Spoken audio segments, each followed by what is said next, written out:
අද මම ආවේ අනුරාධපුරයේ තියෙන රාම කැලේට. මේකට එන්න ඕනේ අනුරාධපුරේ යාපනයේ පාරේ ඇවිල්ලා කෘෂිකර්ම පීඨය ළඟින් දකුණට හැරුණාම කෙලින්ම ඕගොල්ලෝ මේ පාරේ තමයි යන්නේ. අපි බලමු මොකද්ද මේ රාම කැලේ සම්බන්ධව තියෙන කතාව කියලා.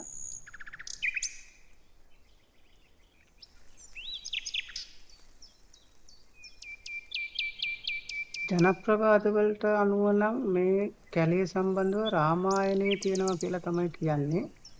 සමහරක් අය කියනවා රාමගේ සේනාව ඇවිල්ලා මෙතන කඳවුරු බැඳගත්තා කියලා. ඒ වගේම සමහරක් අය කියනවා සීතා ආරක්ෂිතව සැඟවිලා හිටපු තැනක් තමයි රාම කැලේ කියන්නේ කියලා. හැබැයි මේවා ජනප්‍රවාද විතරයි. මේ වලින් ඉතිහාසයෙන් සාතික කරගත්තු කරුණු නැහැ.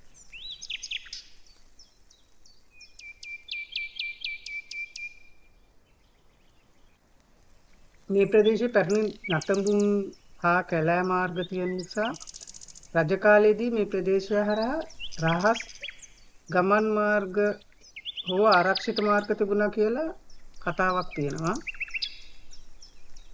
ඒ වගේම තමයි රැයට කැලේ ඇතුලින් අමුතු ශබ්ද ඇහෙනවා. අමුතු එලි පේනවා. පාරේ යනකොට කවුරු හරි පිටිපස්සෙන් එනවා වගේ දැනෙනවා කියන කතාව ප්‍රදේශවාසීන් අතර ජනප්‍රියයි.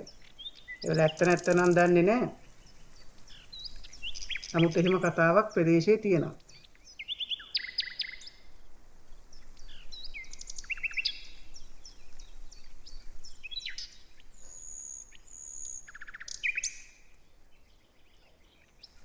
කොහොමත් අනුරාධපුර යුගය කියලා කියන්නේ අපේ රටේ ඉතිහාසයේ බොහොම දියුණු ශිෂ්ටාචාරයක් තිබිච්ච කාලයක්නේ. ඒක නිසා මේකේ තියෙන නටඹුන් මේ හැම දෙයක් ගැනම ලොකුවට අපි අනිත් ඒවල් එක සම්බන්ධ කරන්න ඕනේ නැහැ කියන එක තමයි මගේ මතය නම්. කොහොම වෙතත් මේ කැලේ ඇතුළට ආවම දැනෙන්නේ හරි අමුතු ෆීලින් එකක්. කුරුල්ලන්ගේ සද්ද, ඇඟේ වදින සමනල්ලු, ඒවත් එක්ක අමුතු නිදහසක්, අමුතු හැඟීමක් දැනෙනවා. ඉතින් මම ආපු තැන් වලින් අතර මම ටිකක් වෙලා ඉන්න කැමති වුණු තැනක් තමයි මෙතන. සවුගොල්ලොත් එන්න මෙතන බලන්න, මේක එච්චර ප්‍රසිද්ධ තැනක් නෙමේ. මම හිතන්නේ ගොඩක් අය මෙතනට ඇවිල්ලා තියෙනවා කියලා. මේ කැලේ ඇතුළට ඇවිදගෙන යන්න පුළුවන්.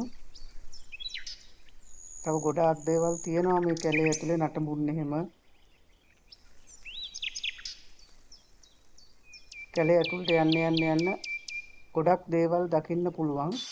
ඒත් එක්කම අර මම ඉස්සෙල්ලා කිව්වා වගේ ඒ දැනෙන අద్భుත ෆීලිං එක. ඒකේ හරි අමුතු ගතියක් තියෙනවා.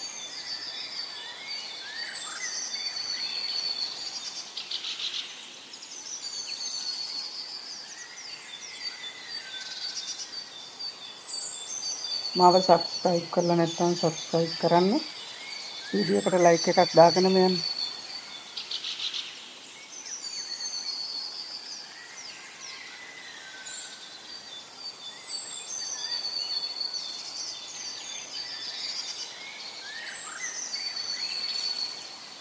එහෙනම් අපි ආයෙත් හම්බෙමු මේ වගේ ලස්සන තැනක.